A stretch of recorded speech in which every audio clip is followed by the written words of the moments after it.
ऐसा कहा जाता है कि जब दुर्योधन पानी में गिरता है तो द्रौपदी उसे देखकर हंसती है और अंधे का पुत्र अंधा कहकर उसका मजाक उड़ाती है, जिसकी वजह से क्रोधित होकर दुर्योधन जुए का षड्यंत्र रचवाता है और द्रौपदी के वस्त्र हनन करके उसका मजाक उड़ाने की कोशिश करता है। लेकिन यह सच नहीं है। सच तो यह है कि पांडवों की संपत्ति को देखकर दुर्योधन ने ईर्ष्या में ही यह सब कुछ किया था। पांडवों ने दिग्विजय करके संपूर्ण धरती को जीत लिया था, जिससे उनका धन और वैभव काफ़ी बढ़ गया था। पांडवों के राजसूय यज्ञ में शिशुपाल वध के बाद जब श्री कृष्ण सहित सभी राजागण अपने अपने स्थान को वापस चले गए थे, तब दुर्योधन शकुनि सहित इंद्रप्रस्थ में ही रुक गया था।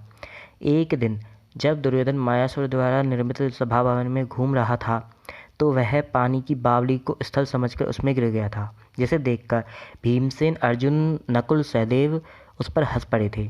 साथ में उनके दासों ने भी दुर्योधन की हंसी उड़ाई थी। इसके बाद दुर्योधन जल का भ्रम हो जाने पर कपड़े उठाकर चलने लगा। तब सभी लोग उसकी भ्रांति को देखकर उस पर हंसने लगे।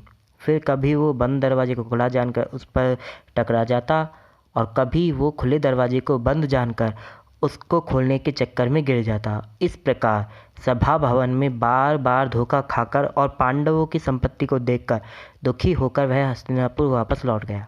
मार्ग में वह पांडवों की संपत्ति और वैभव के बारे में सोच सोच कर दुखी होने लगा और उसका दुखी चेहरा देखकर शकुनि ने उसके दुख का कारण पूछा। तब उसने शकुनि को अपनी दुख का कारण बताया और कहा कि मैं पांडवों की उस राजलक्ष्मी को, उस सभा भवन को तथा दासों द्वारा हुए मेरे अपमान को देखकर निरंतर संतप्त हो रहा हूँ। मुझे पांडवों की बढ़ती संपत्ति देखी नहीं जाती। अब या तो मैं मर जाऊंगा या युद्ध में पांडवों को जीत लूँगा।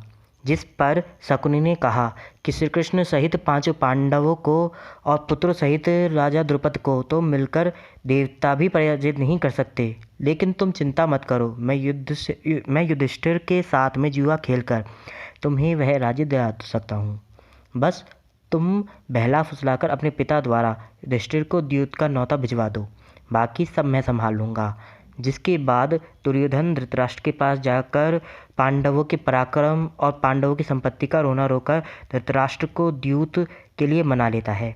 लेकिन विदुर द्वारा समझाए जाने पर जब धृतराष्ट्र दुर्योधन को जुआ न खेलने के लिए समझाता है, तब धृतराष्ट्र को भड़काने के लिए वह सभा भवन में हुई हंसी को बढ़ा चढ़ाकर धृतराष्ट्र को सुनाता है, जिसमें वह नकुल, सहदेव के द्वारा पकड़कर रास्ता दिखाने, भीमसेन के धृतराष्ट्र पुत्र कहकर रास्ता दिखाने और कृष्ण व सभी स्त्रियों समेत द्रौपदी के हंसने को जोड़ देता है। लेकिन हकीकत तो यह थी कि कृष्ण इन सब से पहले ही शिशुपाल वध की वजह से द्वारका वापस चले गए थे और द्रौपदी आदि स्त्रियां भी सभा भवन में उपस्थित नहीं थी।